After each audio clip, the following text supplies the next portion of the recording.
In our day-to-day world, the word poverty is not very popular. In fact, nobody embraces it.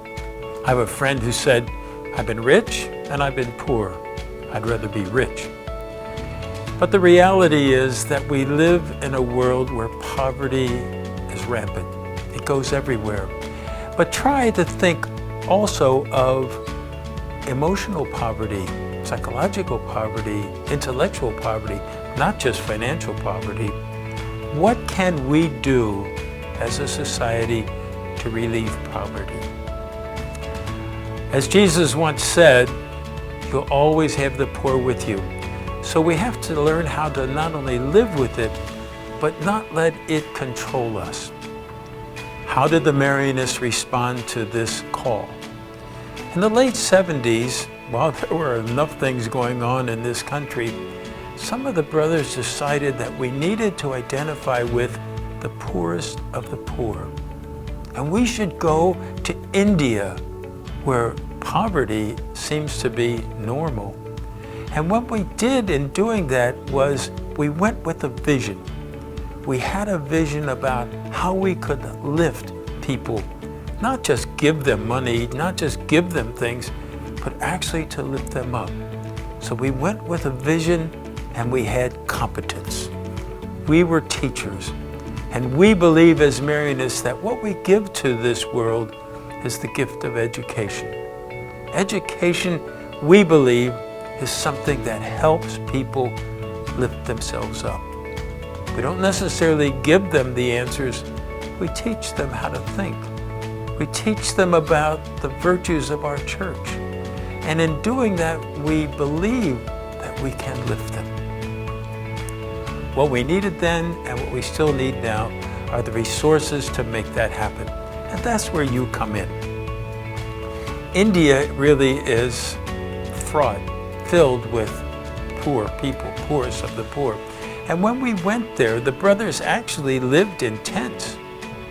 Eventually, we established a farm, a place. And on that farm were three things: a school to teach teachers, a place where children could be brought in and learn skills that would give them jobs, and then lastly, an actual farm.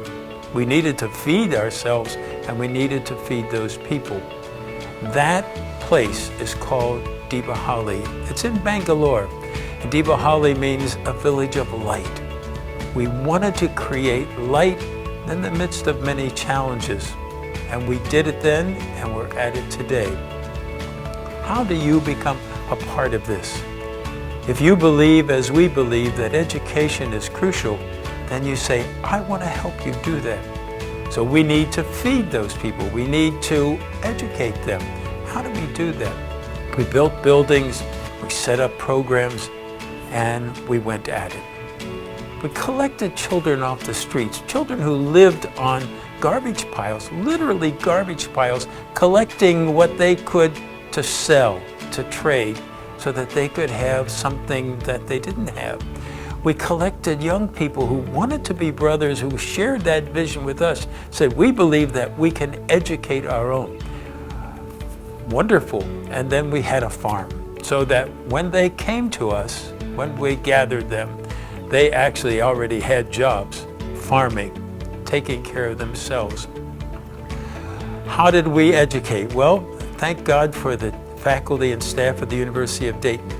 They sent teachers and staff, I was one of them, to go there, to go to Bangalore, to go to Deepahalli and help raise those people up to a new vision. I went in the early teens when we had our first graduation class. It was amazing. Young brothers who were willing to go into the villages, into the cities and teach. That was our gift. We are going to teach them how to raise their sights. The place we call the REDS program, these are children, young children who lived literally on garbage piles. We were teaching them sewing so that they could get a job in factories and places where, yes, they make clothes that we wear. brand name clothes. We taught them skills so that they didn't have to rely on garbage piles for a living. In that school, we tried to recruit them, of course, to our bigger vision, but feeding them was great. That was important. For the teachers, the University of Dayton supplied us with faculty who went over to Bangalore to teach. We brought books with us. We not only brought people, but we brought books with us. And that program is growing every year. And what we needed then and what we still need today are resources. Help us to continue doing what we believe in.